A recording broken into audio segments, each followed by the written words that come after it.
Good morning, and welcome to an all-new Eye of the Tiger. I'm Megan Haber. And I'm Cameron Gerano. Students may notice a cart decked with RHS merch during their lunch on Monday. This is Roseville's newest method of rewarding positive behavior. We go to Landon Reynolds with more on the story. Bringing new ideas is almost mandatory for Miss Handling and the PBIS committee to keep students motivated to maintain good behavior.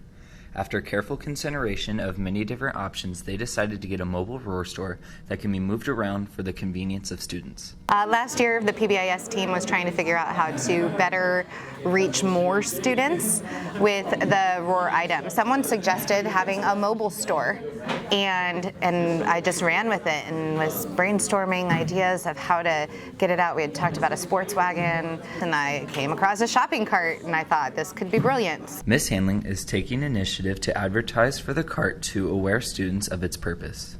For this week, I might just go out on my own during first lunch and just give it a test run. But the ultimate plans are the interns from the Wellness Center are going to take the cart out on Mondays during one lunch and walk around the school selling items to students. Junior and PBIS committee member Nick Dominguez helps as much as he can by being a student representative.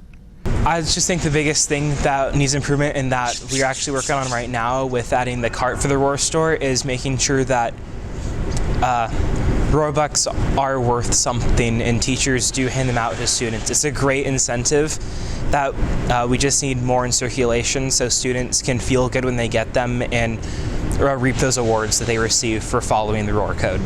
Students will be able to find the full roar store available in the cart. Look for it in the coming Mondays. Here's a look at today's rally schedule. There will be an extended lunch, and the rally will take place in the amphitheater. We now go to Kobe Estrada for sports.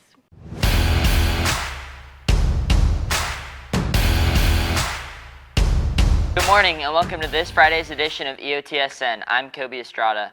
Wednesday night was the girls volleyball senior night where seniors Mac Badley, Shaylin Lineski, Kate Slack, Samantha Beeman, Abby Lavalore, and Jalen Giacomini were congratulated.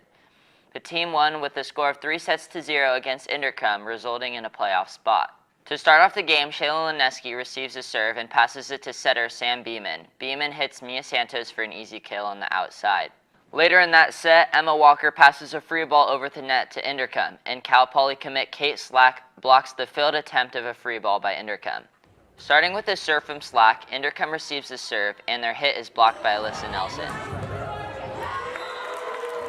And to wrap up our highlights from this game, we have back-to-back kills from sophomore outside hitter Gracie Amos.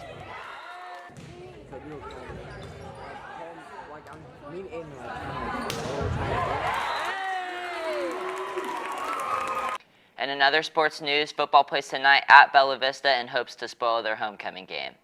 And that's all on your home for Roseville High School sports, top plays, breakdowns, and more. Eye of the Tiger Sports Network, EOTSN. And now we go over to entertainment. Thanks, Kobe. Halloween is quickly approaching, and one of my favorite activities for the spooky season is watching all the Halloween specials from TV series throughout the years. While I have an excessive list of episodes I rewatch every year, here are the ones I would recommend the most. An absolute must for me is New Girl Season 3's episode titled Keaton. This episode features some of the most laugh-out-loud moments of the show, from the crushing realization of Schmidt that his childhood celebrity pen pal was simply his mother, to Jess dressed up as Batman struggling to say the word Batmobile for way too long. It especially stands out to me because of how unconventional it is. It's not as much a special as it is just a typical episode of the show, except it's also a holiday. All of this combined with goofy costumes and clever Halloween puns, this episode will have New Girl on your Netflix watch list for sure. Another Halloween special I watch every year is the classic episode from the second season of Parks and Recreation titled Greg Pakitis. Leslie Knope's paranoia pertaining to a perennial prankster leads her to go on a hilariously uncomfortable stakeout and interrogation. This episode is one of my favorites because of its utilization of Murphy's Law, the concept that everything that can go wrong will go wrong. This episode has one disaster after another, and that's why it's so entertaining and a must-see this Halloween. My final recommendation is a throwback to the classic days of Disney Channel with the episode Halloween from the third season of Wizards of Waverly Place. The Russo family turns their sub shop into a haunted house, which is dubbed by the neighborhood as lame. That is until Alex invites real ghosts in order to up the scare factor, which, needless to say, backfires.